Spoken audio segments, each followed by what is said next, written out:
just because, I don't know. I've just been busy doing all sorts of other stuff, to be honest with you, and I don't really even have any excuses.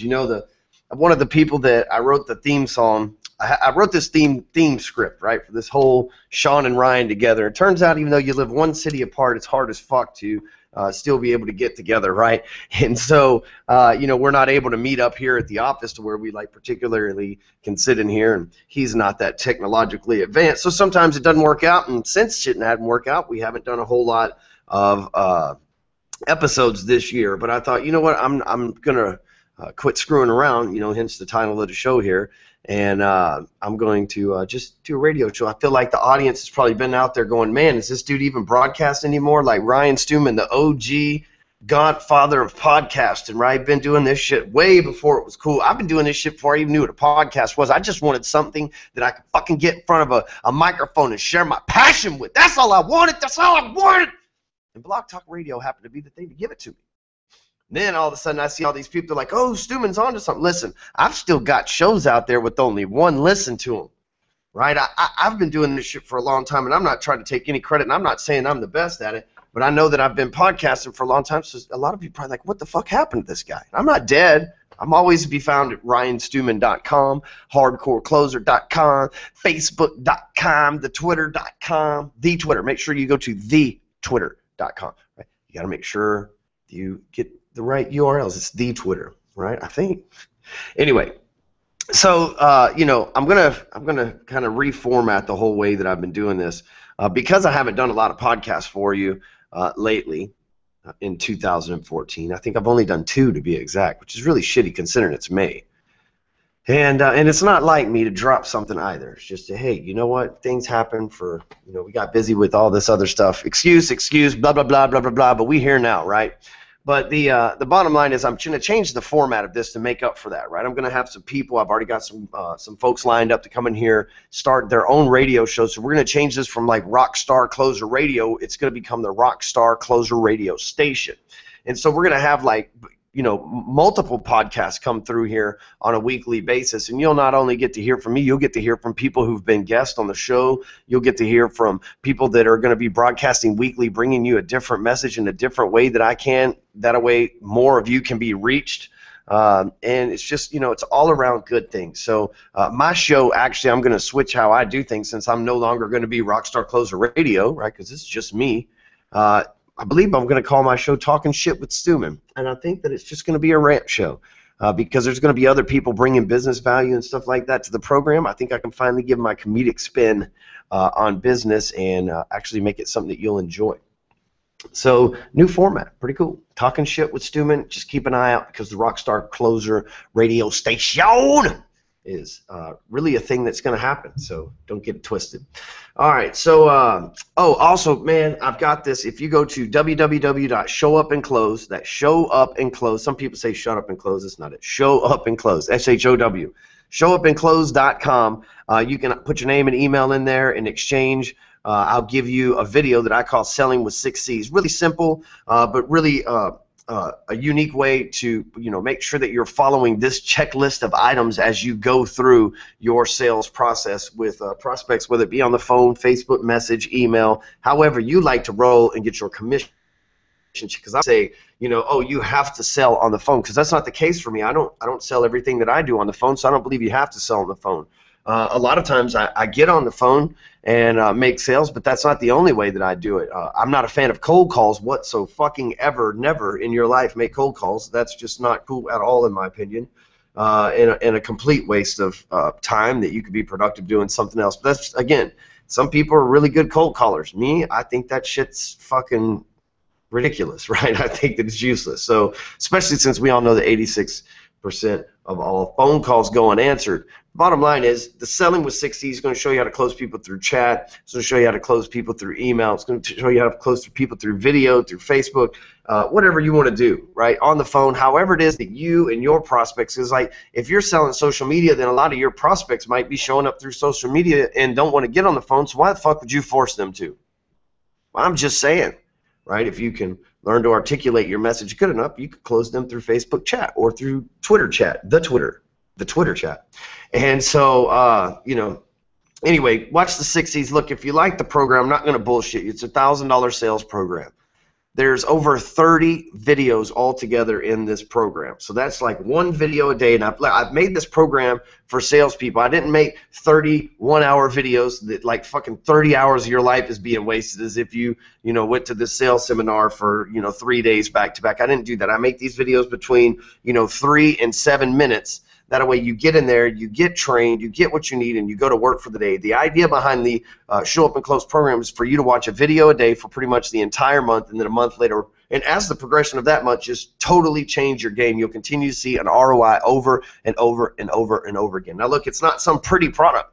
It's not a product where you're going to log in and you'd be like, oh, wow, special effects and fucking Hollywood shit. No. It's going to be me standing in front of a whiteboard, or you can get audios from me talking like just directly to you, showing you the ways that you can cut through and the hacks that you can do to, get ahead in the sales game, right? So many people don't understand that the customer's constantly evolving. If you're not sharpening your sword as a salesman, you will get your motherfucking legs chopped off in this game, son. Wu-Tang. All right. So I get a little passionate about that. It's a fucking awesome product, and I've even done my part to even make payment plan for you. So I've made all the arrangements I can to make your life easy. Just go over to Show Up and Close, watch the 5 C's or 6 C's. See, I'm just trying to take shit away from you that I've already given to you. Watch the 6 C's video, and then go, if you've already been through that and you say, okay, but how the hell do I get back to buy it? Go to buy, B-U-Y, showupandclose.com, and boom, that's called a video sales letter, right? Because you don't know, I could be drunk. Anyway, so like inside jokes, that's what I say on the video, because I try to be a smart ass. Any opportunity the world here or the universe will provide me to be. Okay, so today's show, now that I've got all this up and out of the way, all the commercials are gone, all that. So now that that's done, we're going to talk about how to quit screwing around immediately. And, that kind of it has a couple of things implied on the title alone, right? But it all boils down to not taking action. This isn't a show, this particular one isn't a show for me to rant, but I see people all the time, or hear people, or whatever the fuck it is, when people come across your Facebook chat or whatever it is, that they've got these massive problems. They have no money, they have no money, they have no sense of urgency, their wife's going to leave them, they've got XYZ problem, they have no job, the job they have is making them absolutely miserable, and it's not making them any money. That shit doesn't add up to me. Like, I don't understand why you would stay somewhere that's making you miserable and not making you money. Y'all should write that down. That's some Stewmanism shit, right? It just doesn't make any fucking sense. And people say, well, there's no more opportunities out there. Listen, I don't care where you're at. Opportunity is everywhere, especially if you can make opportunity. Coming from a person that's a convicted felon and it's, highly discriminated against in the work field, I've still been able, with a record, being open about it and everything else, been able to get a job at some of the biggest banks on the planet. And the reason why throughout the years, right? And the reason why is because I saw an opportunity and I sold my way over that objection. Hey, but you're a convicted felon. Whoa, let's don't go pointing fucking fingers here, buddy. Let me tell you a little bit about something. That was 20 years ago. No, at the time it wasn't 20 years ago. But what I'm saying is, I had to learn to be able to, go ahead and confront that up front, because banks, obviously, in my field of business, wanted to run a background check, and it wasn't something, it wasn't against policies not to hire felonies. The guy that's answering the phone at the largest bank that you can name right now may have a felony, right? It's not against bank policy not to hire felons, especially in states like California where that's illegal. Now, what it is it's just an uncomfortable conversation most people are scared to have, but I find as a salesman, it's your job to have uncomfortable conversations on a regular basis. Matter of fact, if you're not having uncomfortable conversations on a regular basis, you're probably not closing the amount of sales that you should be. So it all boils down to not taking action. So let's talk a little bit why taking action is so damn important and the benefits that action takers experience.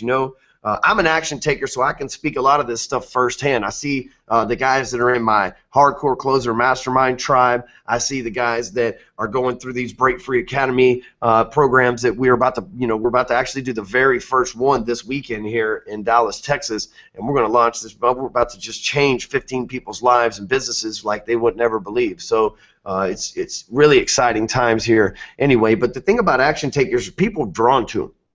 See, one of the hardest things to get a human being to do is to make a decision. We are some indecisive fuckers, right? We are so worried what people are going to think. what might happen, what might not happen, what might happen if that person thinks this happened, what might happen if that person thinks this happened, but if it didn't happen and they think that it happened, did it really happen anyway?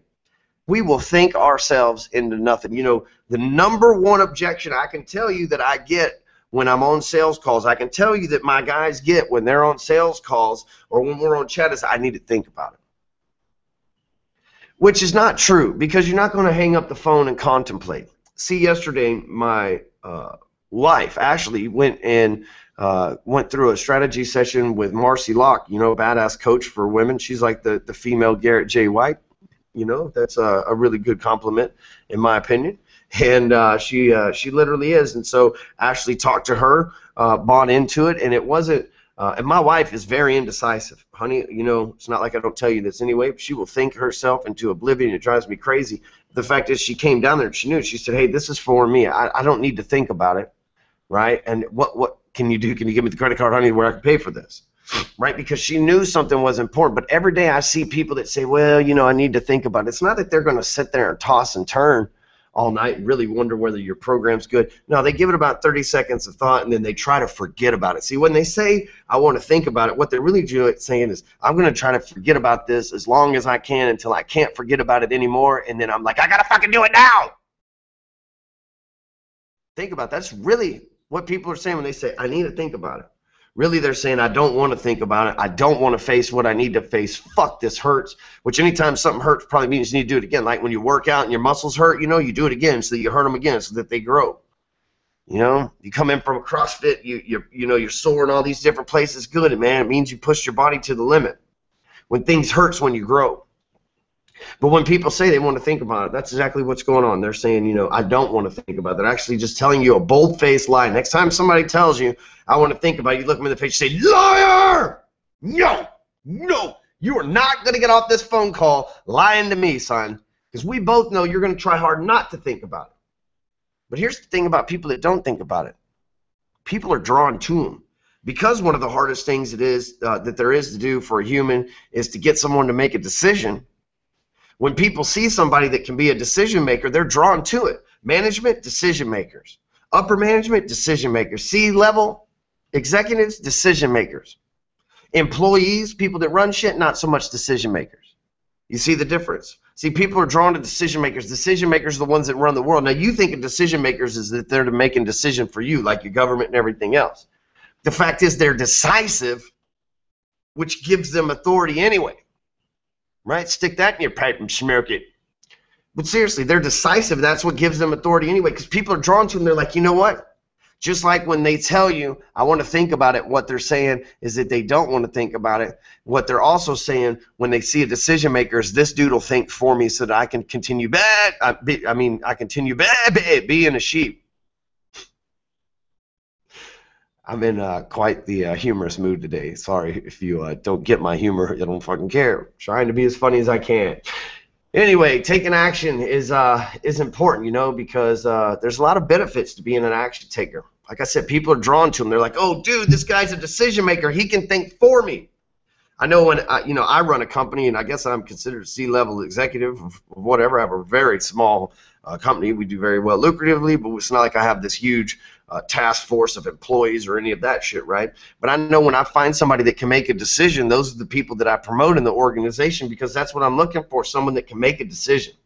Because I know that because of their ability to make a decision, other people will be drawn to them. I have 3 weeks now. I hired an assistant 3 weeks ago.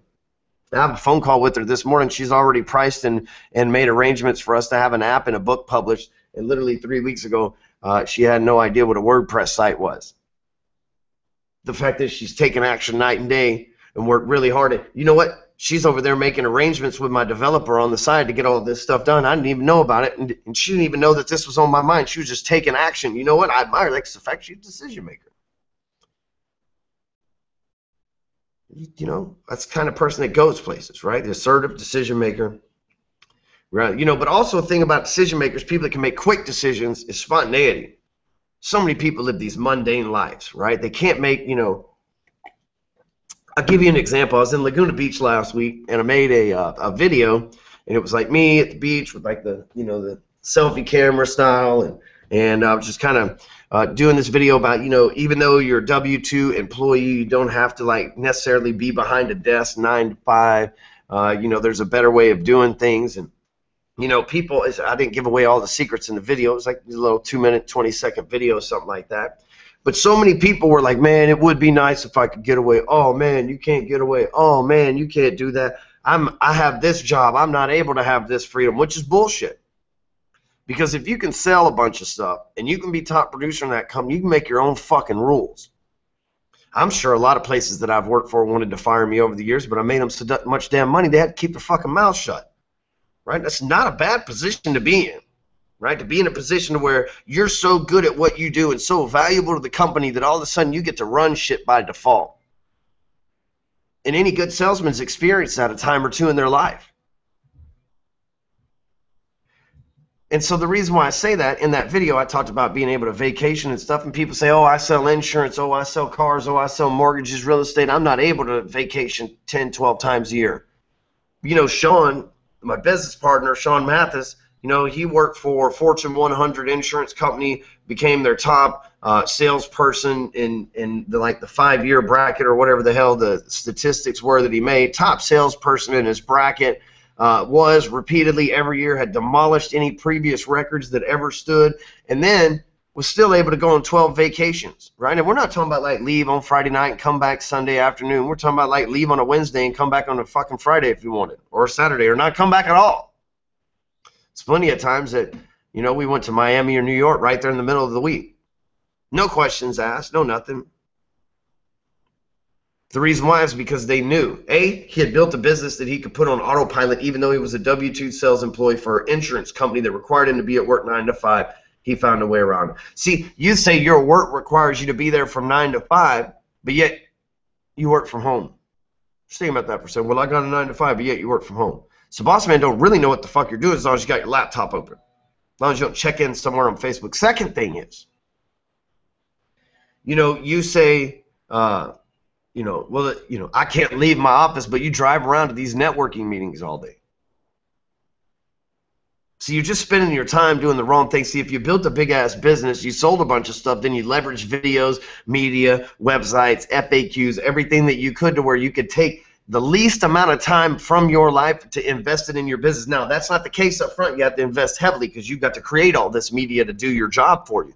Once it's done, it works for you for forever. It's just like buying a digital product like Show Up and Close. You know, you buy it, you go through it, and it's not like, okay, what's next? You implement that shit and you make money from that motherfucker for every day of the rest of your life. Every time you get on a phone, every time you get on a chat message, you implement over and over again. So you could invest yourself into these videos. You could invest yourself, spend night and day to put this whole funnel system together, which, by the way, most people don't. Most people never complete them. Most people give up halfway through with them. And you could have all that in control to where you could step back from your business and let it, for what it can, run itself. So many people are scared to give up control. Notice I have an assistant. I'm not booking my own flights anymore. I'm not, you know, if she's got the ability to, besides the fact that I like Corey a lot, and he's a friend of mine, been to my house, and I met him in New York and everything else, but, you know, if she can handle the things with the development side, that'd be great. That's just one less thing that I got to do and somebody else that I can trust. That's what Sean does, the things that he does in this business, so that I can take a step back and focus on what I do best, and that's podcasting, bitches. Sorry. All right. But spontaneity is something that people respect. People wish that they could do because they can't leave, right? They can't go on that vacation. That thread was full of people that were like, well, my boss is a dick. You know, it's, dude, let's take the you know, we all think back to the movie Office Space, where like the dude Saturday's trying to just get the fuck away from everything. The boss keeps calling him. Man, if that dude was top salesman, he would pick that. See, he was an engineer, right? He didn't have any pull. He had a job he had to do. If that dude was top salesman, he'd have picked up the phone. First of all, he'd have smashed that coffee cup over that mullet-wearing idiot's face, right? Second of all, if the dude would have called him and woke him up on Saturday, he would have totally let that motherfucker have it and told him that he's fucking finding another job going somewhere else because he ain't fucking stand for this bullshit and he's able to get hired anywhere he wants. So just think about that, right? If you're a shitty-ass salesman, there's probably a reason your boss is riding you. If you're a shitty-ass salesman, there's a reason why you have no freedom within your work. You haven't fucking earned it yet. But once you earn it, and you earn it by making decisions, you earn it by investing in yourself, you earn it by being spontaneous, you earn it by doing shit and taking action, because action's important. You know, and decision makers, we experience, you know, another reason why taking action is important, because decision makers, we experience less regret. You know, there's those posters out there that, I don't know, that maybe it's Marilyn Monroe or somebody that says it, but it's like, you know, I'd rather be guilty of the things I did than wish the things I didn't, or some shit like that. I don't know, fucking magical phrase. But the bottom line is, you know, people that don't do things, they're always like, man, I didn't jump on that opportunity, or man, I didn't take advantage, I didn't kiss that girl, I didn't make that sale, I didn't push hard enough, I let fucking Ryan close it instead of me, I let Sean get the deal instead of me, I didn't do this, I didn't take action, I should have worked out, it's too late, it's over, I'm dead. Right? People live a life of regret. But see, decision makers, we experience less regret because we did shit. We made a decision, yes or no, and we did shit. We didn't need to not think about it, right? We didn't need to lie to you, tell you we're going to think about it, and we didn't. We made a decision. Yes, that's for me. No, it's not for me. I had to make a decision whether to strike up a joint venture with somebody the other day, and it didn't seem like it was in my best interest to do that after we looked at all the numbers, and I had to make a decision. The fact is, I don't regret the decision at all. It's a decision that had to be made. But I could have just like strung along forever, and it wouldn't have been correct. The fact the party on the other end was the decision maker too made the process oh so much easier. There was complete understanding. We went back to taking action on our own. Decision makers experience less regret.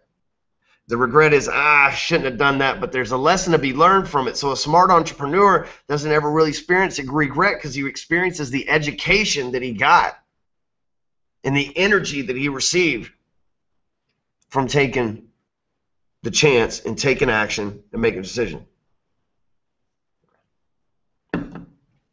One of my favorite opening lines for a sales conversation is, what made you decide to reach out to me? Because humans are so fucking stubborn about their decisions. I've got to psychologically convince you that you've already made one just so that I can get you on the right level.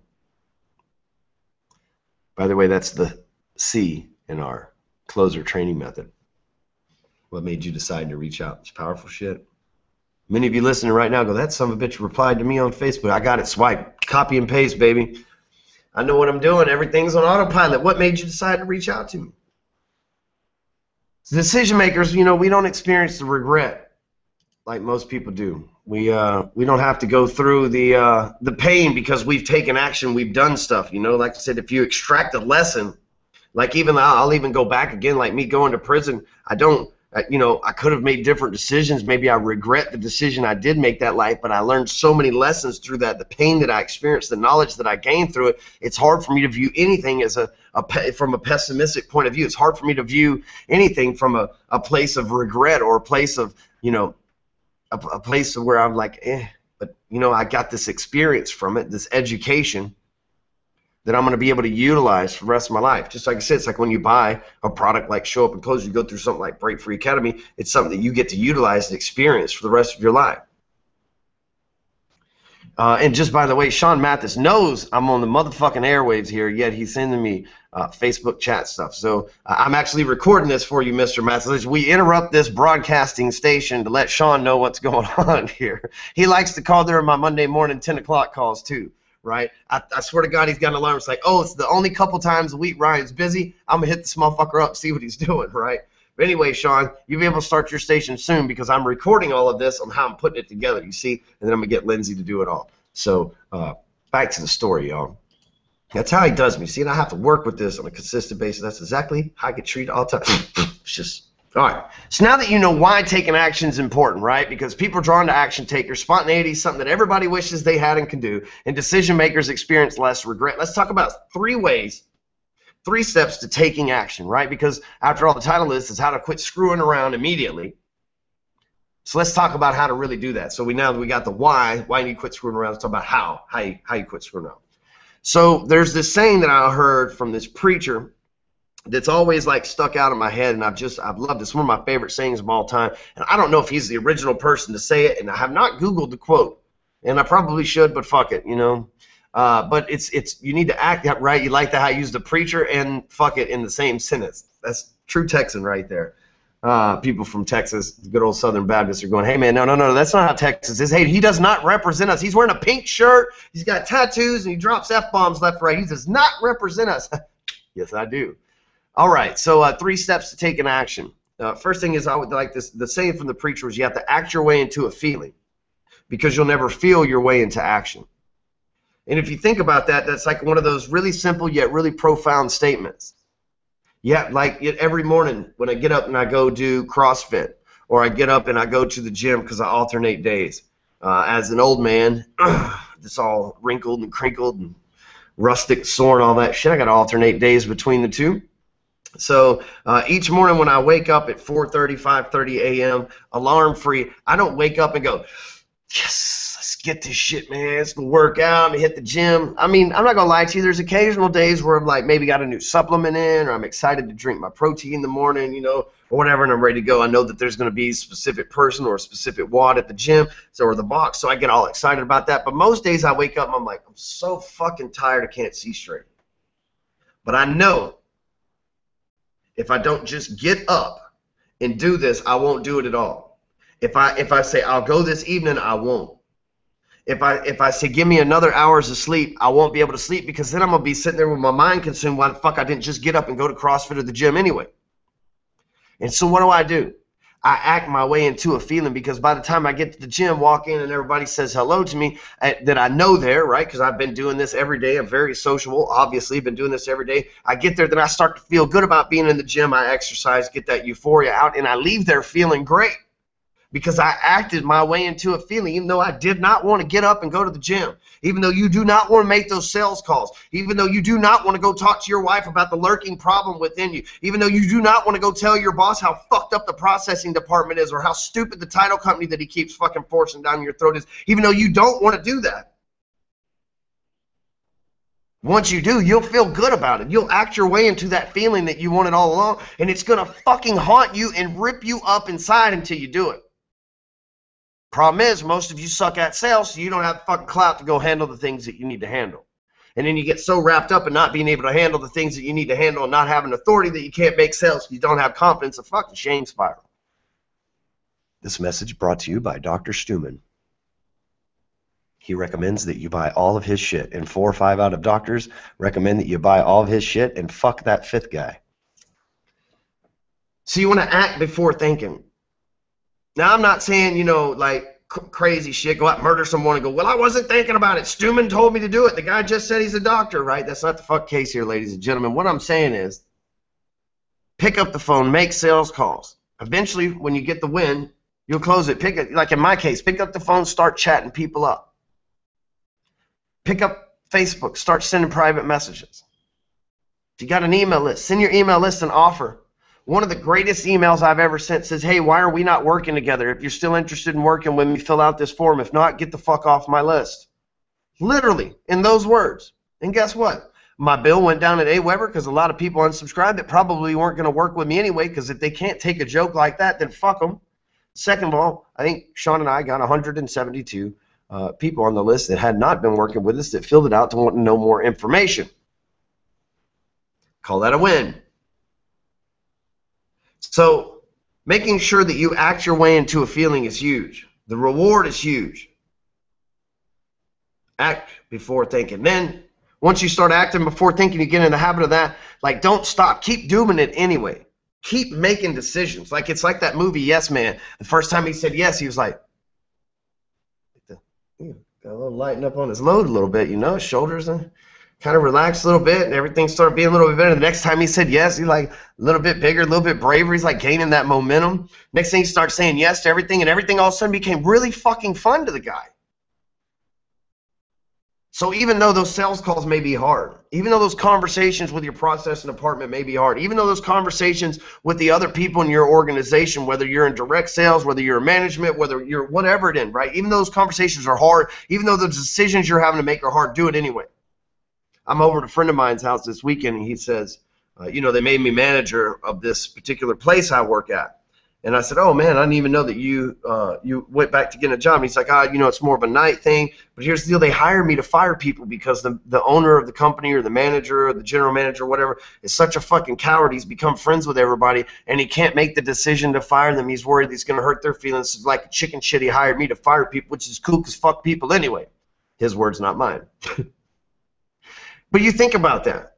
This is such an indecisive person running a business, running a big business here in Dallas, that they had to hire someone else that had the balls to fire someone that's fucking hurting them anyway, because they won't act their way into a feeling. They won't act before thinking.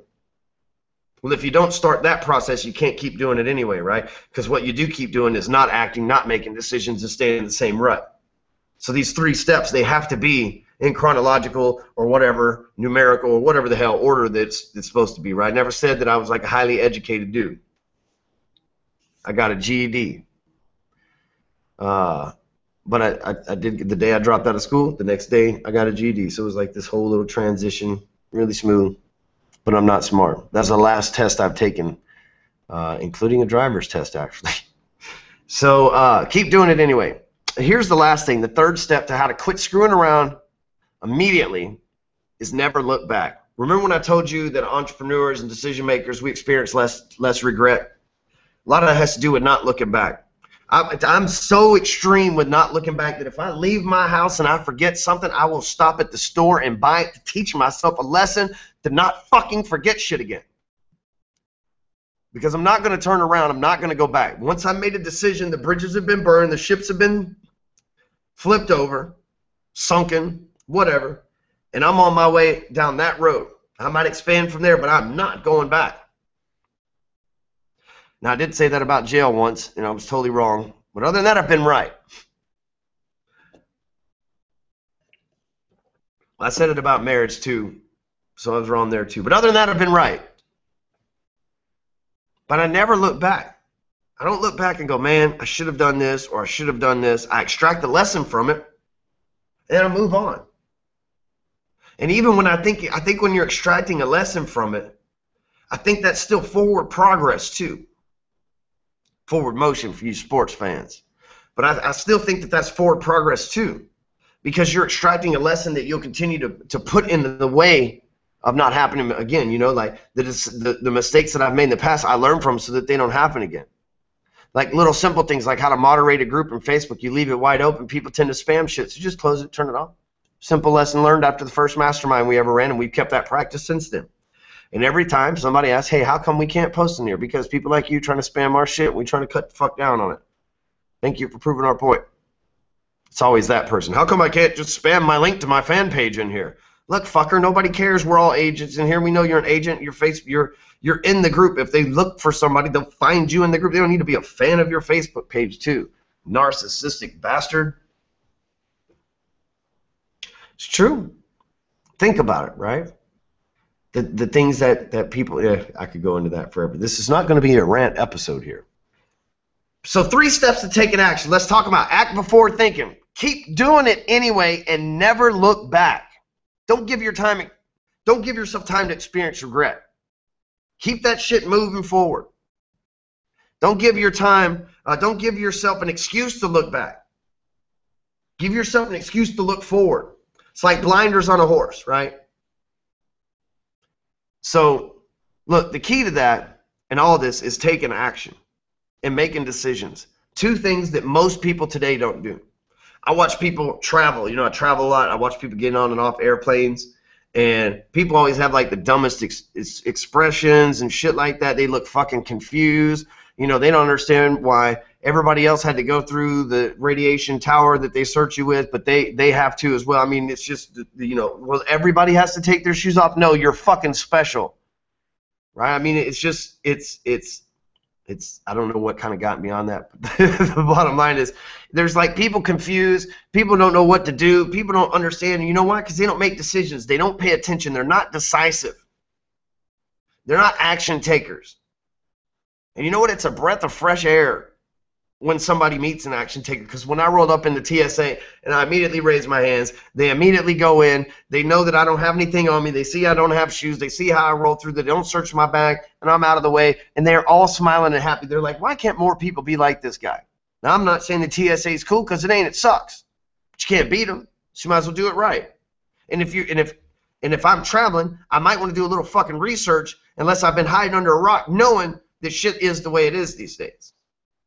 And it's a breath of fresh air when they see somebody that does make a decision maker. Just like in business, when someone calls you, you say, well, I'm not, this is the worst. Like for you loan officers out there, I watched a million of you fail like this. You say, well, I think we can lock it in at 4.5%, but it could be a little bit better if the market improves. Why the fuck would you say that? You just left yourself a wide open window. And you say, well, it's in case the other guy undercuts us. What other guy? You fucking giving a recommendation to your people? Well, they had a recommendation. Not if you closed them, they don't need it anymore.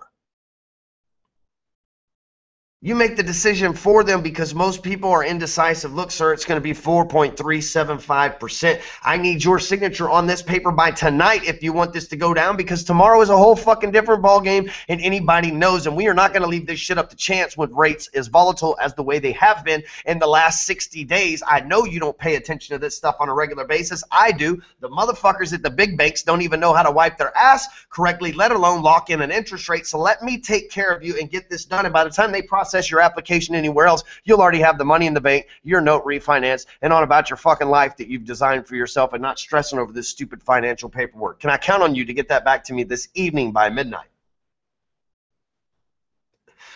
Someone listens to a pitch like that, it's hard to it's hard. It's really hard because you have certainty, you have confidence, and you've made every hard decision that they can't figure out. They're going to compare GFEs, and I'm just talking about loan officers here, right? Because, I mean, obviously it's what I did for a living. They're going to compare all this other stuff. They're going to get confused. Then they're going to come back to you, and they're going to ask you to compare it, and then you're going to get confused, and it's all fucking bullshit.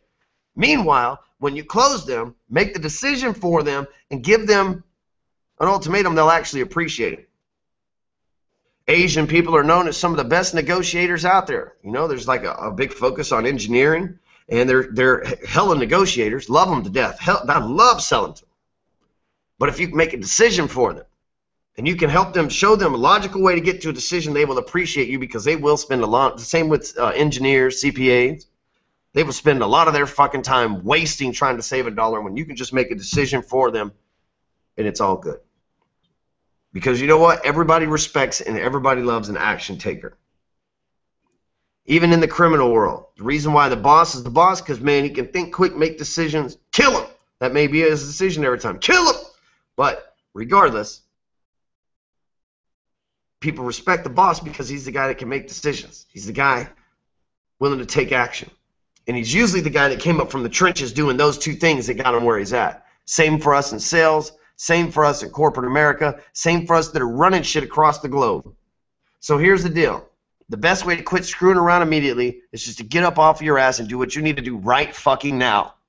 Stop playing games. Stop telling yourself bullshit lies in your head. Stop thinking about it. Stop thinking and start doing. And then keep doing it anyway, and then don't look back. So this episode of Rockstar Closer Radio is brought to you by showupandclose.com. Go over there and get the 6 E's. I'm telling you, I put together the sales. It's the first time I've ever done a sales program ever. And I'm really fucking good at this stuff, in case you didn't know, right? I'm confident enough, decision maker, action taker enough to tell you that I'm really, really, really good at sales. And you're doing yourself a disservice. Even if you're a badass salesman, I'm not saying you're not. But you're doing yourself a disservice if you don't go over to Show Up and Close. You don't buy my program and implement that shit, because I'm going to tell you, out of 30 fucking videos, you're going to get 1 or 2 things that's going to spark something in you that's going to allow you to close more sales, make more money, put a bigger smile on your face when you see that check come in every week. I'm surely not going to do you wrong. And people say, what about a money-back guarantee? What do you want me to fucking guarantee? Most people don't even watch the whole program, so what am I going to guarantee? I can't guarantee that you're going to take action. I guarantee that I took the time to make that product that will make you money if you will do the shit that it instruction teaches you to do. How about them apples? So go over there, www.showupandclose.com. If you haven't been over to the new ryanstewman.com, you can look at all my products and everything right there. It's a tab that says buy my shit. Feel free to do so. I like to exchange awesome value and give bonuses away and everything else. Like, I'll get receipts that come across from PayPal from random people that I don't even know, and then I email that email bonus stuff just because I like to do over and above, you know.